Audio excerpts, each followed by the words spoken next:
Aleluya. Biz devam edirik. Biz dərk etmə möcüzəsindən danışırıq. Və biz danışırıq ki, möcüzələr nə vasitəsilə baş verir?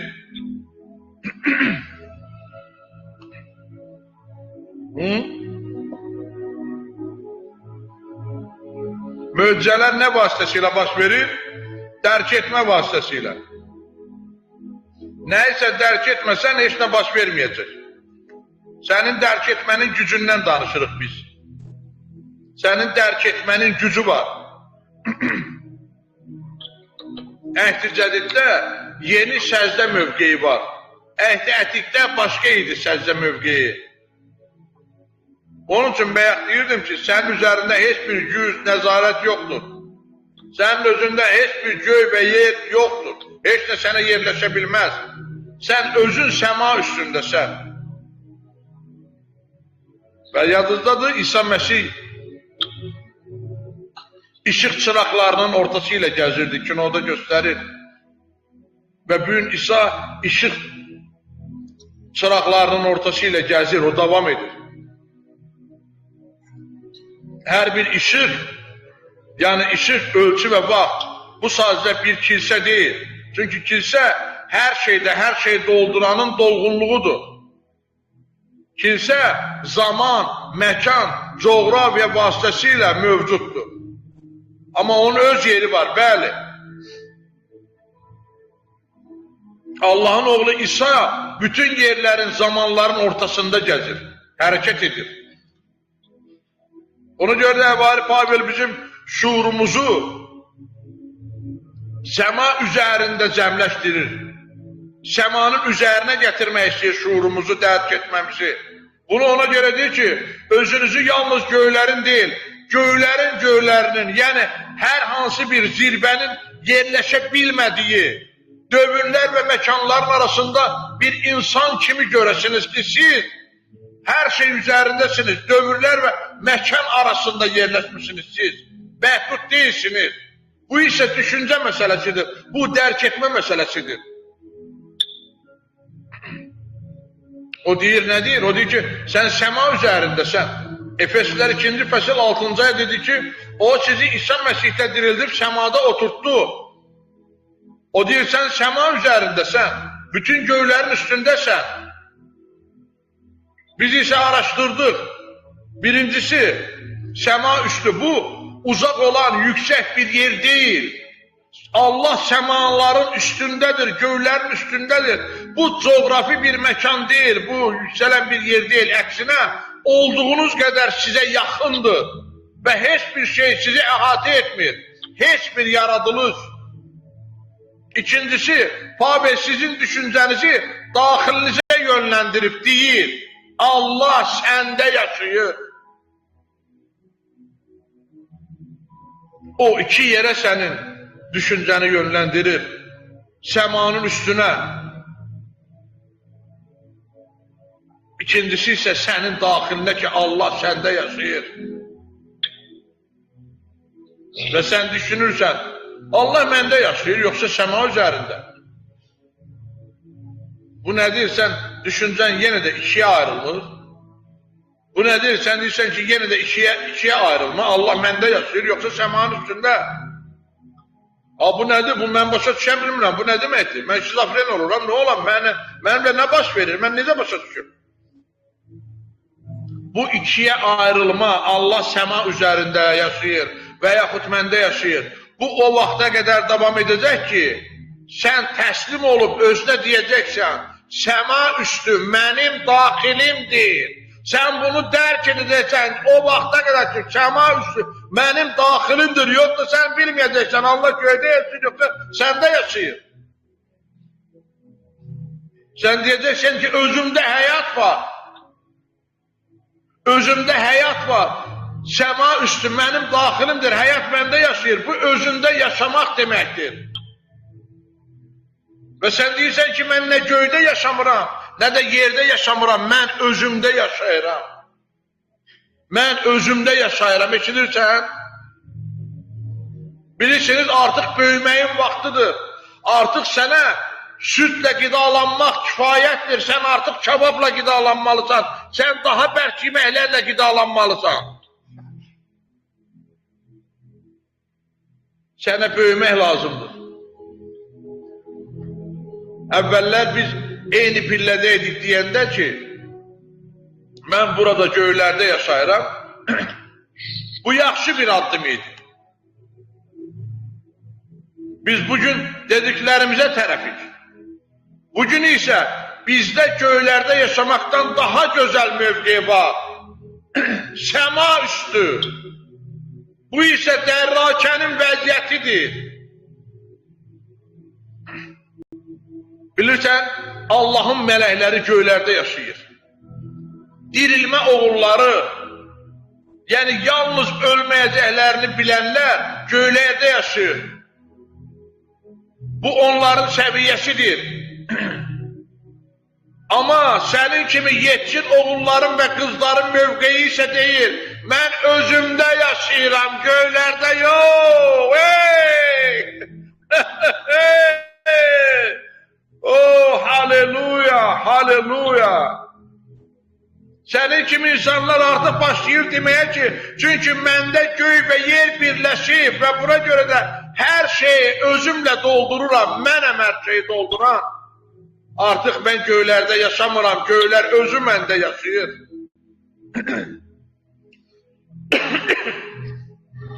Amin. Mən başa düşür, sən anlayırsan məni. Allah haqqında onun hər yerdə yaşadığını söyləmək olar. Və eyni zamanda demək olar ki, o heç bir yerdə yaşamır. Çünki hər şeyi özü ilə doldurmasına baxmayaraq, onun haqqında bir yerdə yaşadığını söyləmək olmaz. Ki Allah orada yaşayır və ya burada yaşayır. Və sonunda deyə bilərsən ki, biz necə deyərik ki, məsələn, o yerdə və ya göydə yaşayır. Biz bunu yalnız dərrakənin gücü ilə deyirik, başa düşürsən? Biz bunu coğrafi məkan kimi demirik. Əgər Davud bu dərk etmə prosesinə başlamasaydı, Peyğəmbər olan, İsrailin şahı olan, ikinci şahı olan Davud bu prosesə başlamasaydı, Allahın yaşayış yerlərinin hamısını sadalamazdı. O Allahın yaşayış yerlərinin hamısını sadalayır. Yerin üstü, cənnət, yer üzü. Zəburda deyir, oxuyacam həmən yeridir Zəburda. Zəbur 139-cu fəsil 6-cı ayədən 10-cu ayəyə qədər oxuyacam. Davud deyir, bu bilik əsrarəngizdir, məndən yüksəkdir. Gör nə deyir ha? Davud fikirləşib, Allahın yaşadığı məskəni axtarmaq üçün ki, bu bilik əsrarəngizdir, məndən yüksəkdir. Bunu dərk edə bilmərəm. Hara gedim ki, ruhum orada olmasın. Hara qaçım ki, hüzurunda olmayım. Əgər göylərə çıxsam, sən oradasan. Ölülər diyarında yatsan, sən oradasan. Qanad alıb gün doğana uçsan, bir qanad alıb gün doğana uçsan belə, dənizi keçib gün batana qonsan belə, sənin sağ əlin bələdçim olacaq, sağ əlin məni qoruyacaq. Artıq bu Allahın məkansızlığına, coğrafi məkansızlığına birbaşa sübutdur. Davud düşünür ki, Allah haradadır. Və sadalamağa başlayır. O orada var, yəqin ki orada var. Bəs niyə o oradadır? Düşünür. Davud bu barədə düşünürdü. Ona görə ona bu fikirlər gəlirdi. Allahın yeri yalnız müşahidəsi tərəfindən müəyyən edilir. Yaz özünə. Allahın yeri coğrafi məkan deyil. Kim müşahidə edə bilirsə, O Allahın yerini müəyyən edə bilir. Kim özü özünün daxilinə girə bilirsə, kim özü özünü oxuya bilirsə, kim Allahın onun Allahda yaşadığını dərk edirsə, bir sözlə bunların hamısını bir yerə cəmləyib deyirəm ki, Allahın yeri yalnız müşahidəçi tərəfindən müəyyən edilir. Sən müşahidə etməsən, çünki müşahidəçi yoxdursa, yer də yoxdur. Bax, sadəcə hamısı budur. Biz niyə bunları bilməliyik yaxı? Şuurun gücünü anlamaq üçün, dərk etmənin gücünü anlamaq üçün biz bunu bilməliyik. Allah sənə dərk etmə qabiliyyətini qoydu və dedi, Allah sənə zehinlilik, şuur qoydu və dedi, sənin şuurunun gücünə görə mən ya burada, ya da orada olacağam. Sən necə düşünürsə, sənin düşüncənə görə mən olacağam səndə. Sən düşünməsən, mən səndə olmayacağam. Sən məni görməyəcəksən, sən məni dərk edə bilməyəcəksən. Çünki Allahın varlığı, Allahın gəlib bir şey etməklə, bir şey göstərməyə başlamasıyla asılı deyil. Allahın zühuru, Allahın varlığı sənin onun harada dərk etməndən asılıdır. Sən onu harada dərk edirsənsə, o oradadır. Deyə bilərsən ki, bəs mən bunu necə dərk edə bilərəm? Bir vasitə varmı? Deyə bilərsən ki, bir alət varmı, mən dərk edim ki, o haradadır? Var. Bilmək istəyirsən Allahın dərk etmək vasitəsini. Bilmək istəyirsən ki, sən dərk edəsən ki, Allah harada yaşayır və ümumiyyətlə, Allah varmı, o harada yaşayır? Bax, balaca bir söz. Zəbur 22:3-də yazıb bu barədə. Zəbur 22-ci fəsil 3-cü aya. Deyir, nə qədər müqəddəssən, İsrailin həmdləri üzərində taxt quran sənsən. O İsrail həmd oxuyurdu, Allah'a mahnılar oxuyurdu, Allah'a izzət oxuyurdu və o izzətin, o mahnıların, o həmdlərin üzərində onun taxtı var idi. Allah İsrailin izzətlərində yaşayır. Allah sənin izzətlərində yaşayır. Bunun necə göründüyünü bilirsiniz. Bunun izahını indi sizə verəcəm ki, bu nə deməkdir, bu necə görsənir axı? Bu nə deməkdir ki, Allah İsrailin həmdləri üzərində, yəni Allah sənin, artıq sənsən İsrail, sənsən oğul. Allah İsrailin izzətlərində yaşayır. Bilsən nə deyir? Allah deyir ki, o da elə bir ki, yaxşı, gəlin elə bildir, belə edək. Siz deyir, elə bilməyin ki, izzətləndirmə zamanı mən gələcəyəm. Bilirsən, mən çox eybədər şeylər görürəm bugünkü hissələrdə və özlərinə də, baş bastırlarına da zəng elif deyirəm. Onlar deyirlər ki, müqəddəs ruh gəl, Allah gəl, elə bil ki, Rusi bilsən, qatqıqda o hardadırsa, gəlməlidir. Ki, müqəddəs ruh gəlinədir, o səndədir. Və çoxlarını məyus etmişəm. Çünki həmdləri var, mahnıları var, mahnılarında oxuyurlar. Müqəddəs ruh gəl, bizi apar. Nə bizi apar, hara gəlsin, hara aparsın. O gəlibdir, o gəlməyəcək artıq, o səndə yaşayır. Sən ona görə bugün eşəni dərk edirsən. Sən ona görə bu günlərin başa düşürsən. Və onun üçün də o deyəndə ki, nə qədər müqəddəssən, İsrailin həmdləri üzərində taxt quran sənsən, bu bununla belə demək istəyir. Bilsən nə demək istəyir? Deyir ki, Allah elə bil. Gedir elə bil, belə söhbət edir.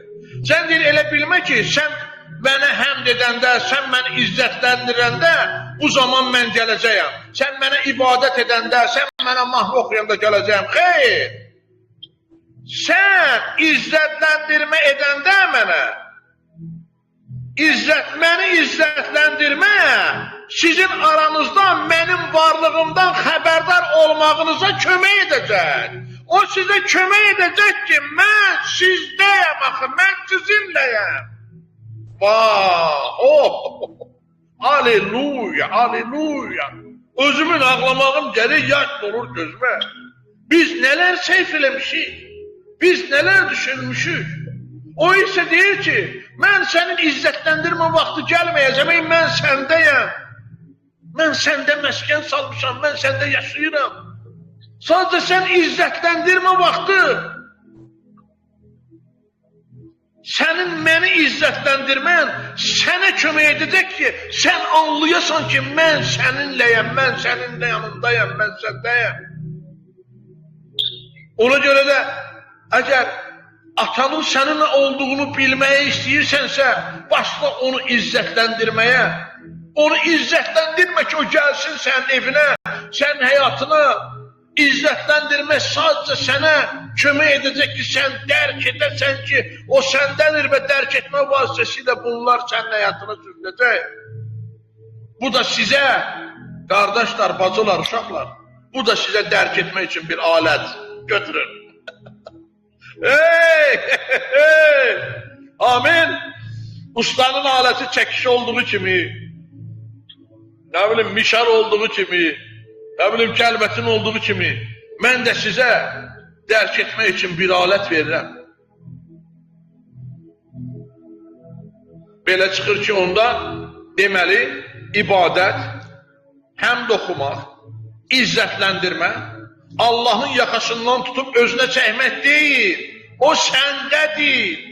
Biz onu həmişə elə etmişik ki, mən oxuyum, Allah gəlsin, mən oxuyum, Allahın zuhuru, huzuru olsun, nə bilim, mən oxuyum, nə olsun? Xeyr! Həmd etmə, izzətləndirmə, Rəbbi izzətləndirmə, onu tutub özünə çəkmək demək deyil. İzzətləndirmə, Allaha həmd etmə, səni dərk etməklə doldurur ki, Allah buradadır və səninlədir. Sən onu izzətləndirəndə, o sənə dərk etməyə kömək edir ki, sən dərk edəsən ki, o səndədir. Əgər Allah uzaq bir yerdədirsə, sən kimə izzət verirsən? Əgər Allah uzaqdadırsa, göylərdədirsə, buludların arxasındadırsa, əl çatmaz bir yerdədirsə,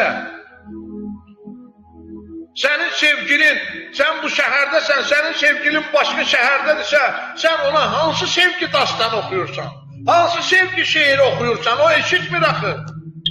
Və əgər Allah da uzaqdadırsa, o başqa bir yerdədirsə, sən kimə oxuyursan axı? Və bugün əlbəttə ki, ibadət, izzətləndirmə, yeni əhdə, Səmavi Səltənət qrupunda tamamilə fərqli bir statusa malikdir. Biz başa düşmüşük. Azərbaycanda tam məsuliyyətimlə deyirəm, Azərbaycanda hələ də kilsələr oxuyurlar ki, Allahın huzuru gəlsin. Onlar anlamırlar ki, sən ona görə oxumalısan ki, o deyir, İsrailin həmdləri üzərində yaşayır. Yaradan Allah, İsrailin həmdləri üzərində sən ona həmd edəndə sən dərk edirsən ki, o səndə yaşayır, o sənə kömək edir. Və bu bir statusa malikdir. Necə? İzzətləndirmə. Bu Allah elan edəndən sonra ki, və yaxud sən başa düşəndən sonra sənin öz daxilinə xüsusi bir hörmətdir ki, təkrar edirəm, qulaq as, izzətləndirmə, bu Allah sənə elan edəndən və yaxud Allahın sənə elan etməyi sənin başa düşməyindir, dərrakənin qəbul etməyin deməkdir. İzzətləndirmə, bu Allah sənə elan edəndən sonra sənin, yəni o sənə elan etdi ki, sən gördün ki, sən ona həmdlər oxudun, sən gördün ki, o səndə yaşayır. Onun sənin izzətləndirmən, İsrailin həmdlər üzərində yaşamaq, yəni sənin həmdlərində yaşayır Allah və Allah bunu elan edəndən sonra sənin öz daxilinə xüsusi bir hörmətin var ki, Allah sənin daxilində yaşayır, başa düşürsən? Sən özünə bir hörmət qoyursan, sən özünə hörmət qoymuş bir varlığa çevrilirsən və yaxud dediyimi təkrar edirəm. Ona görə Həvari, geri gəlmişkən deyim, Həvari Pavel Afinada nə deyir? Afinada olanda Həvari Pavel nə dedi? Axı biz onda yaşayırıq, biz onda hərəkət edirik, biz onda mövcuduq. Dalından da deyir ki, bəzi şairlərimizin dediyi kimi, biz də onun nəslindənik. Ürəyimin ortasıdır bu kəlam. Ürəyimin ortasıdır müqəddəs kitabda olan bu kəlam. Kəlam deyir ki, Həvarilər 17-28-də deyir ki, axı biz onda yaşayırıq. Başa düşürsən nə deməkdir? 2000 il bundan qabaq səslənən sözdür. Adi insan olub, ilahi insana çevrilən Pavel bunu deyir ki, axı biz onda yaşayırıq, hərəkət edirik, mövcudur. Bəzi şairlərimizin dediyi kimi, biz də onun nəslindənik, biz Allahın qohumlarıyıq, başa düşürsən? Biz Allahdan doğulanlarıq, biz başqa heç bir varlıqdan doğulmamışıq, biz ilahi varlıqlarıq, ona görə ki, ilahdan doğulmuşuq, ilahidən doğulmuşuq. Biz Allahın birbaşa qohumlarıyıq deyə bilərsən özünə, dinən qoy bədənin sevinsin, bu həqiqətdir. Allah sizdə yaşayır, siz onunla hərəkət edirsiniz, siz onunla varsınız, eşidirsən, kəlam deyir ki, axı biz onda yaşayırıq, hərəkət edirik, mövcudur, yəni varıq. O demək ki, Allah səndə yaşayır. Və sən onunla hərəkət edirsən, onunla nəfəs alırsan və sən onunla varsan, sən Allahla varsan. Nə üçün? Pavel yenə də insanın dərk etməsiyle, Pavel yenə də bizlərin dərk etməmizlə işləyir. Pavel artıq sizə, Allah sizə köçəcək, Allah sizdən harasa köçəcək demir. O deyir ki, Allah həmişə artıq sizdə yaşayır. O deyir ki, o sizdə yaşayır.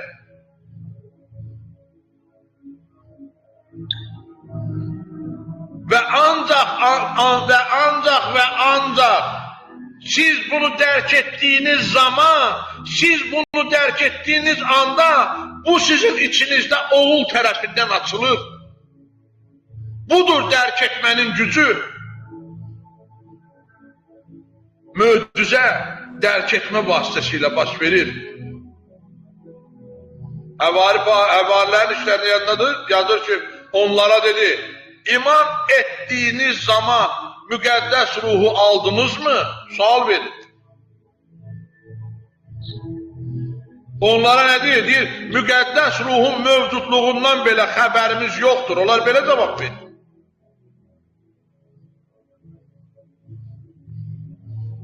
Sual verir ki, iman etdiyiniz zaman müqəddəs ruhu qəbul etdinizmi? Onlar dedi ki, biz müqəddəs ruhun olub olmadığını heç eşitməmişik. Biz heç bu barədə bilmirik. Və o anda Həvari Pavel onların dərk etməsini cəzb etdi. Onların dərk etməsini cəzb etdi ki, müqəddəs ruh var.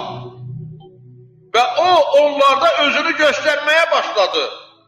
O müqəddəs ruh onlara enməyə başladı. Hava dərk etməyə başlayanda ki, düşünməyə başlayanda ki, müqəddəs ruh var. Əzizlərim, əziz qardaşlarım, bazlarım, bugün bu təbliğ ilə dərk etmənin gücünə, sənin dərk etmənin gücünə qapı açmaq istəyirəm, çox böyük qapı. Ona görə də bugün onu dərk etmə möcüzəsi adlandırıram. Bugün möcüzələri görəcəyik. Çünki biz dərk etməyə başlamışıq. Biz dərk etməyə başlamışıq, eşidirsən? Ona görə də indi gəlin dua edəyin. Çox danışmaq istəmirəm. İstəyirəm ki, bu təbliğe qulaq asasız yenidən. Çünki iki hissədən ibarət olacaq bugünkü təbliğ. Çünki Çünki işıqlar keçdi, yandı. İndi gəlin dua edək. Ata, biz sənə minnətdarıq. Ata, biz sənə təşəkkür edirik. Vah, halleluya, halleluya. Olduğun yerdə sadəcə gözlərini yum.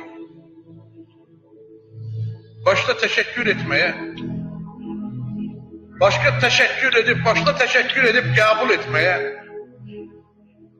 Təkcə təşəkkür edib dayanma. Minnətdarlıq xeyir-dua gətirir. Minnətdarlıq vəh gətirir. Xahiş edirəm, orada sakit oturun da. Nəysə çaqqılladırsınız, burada işdə biləyim.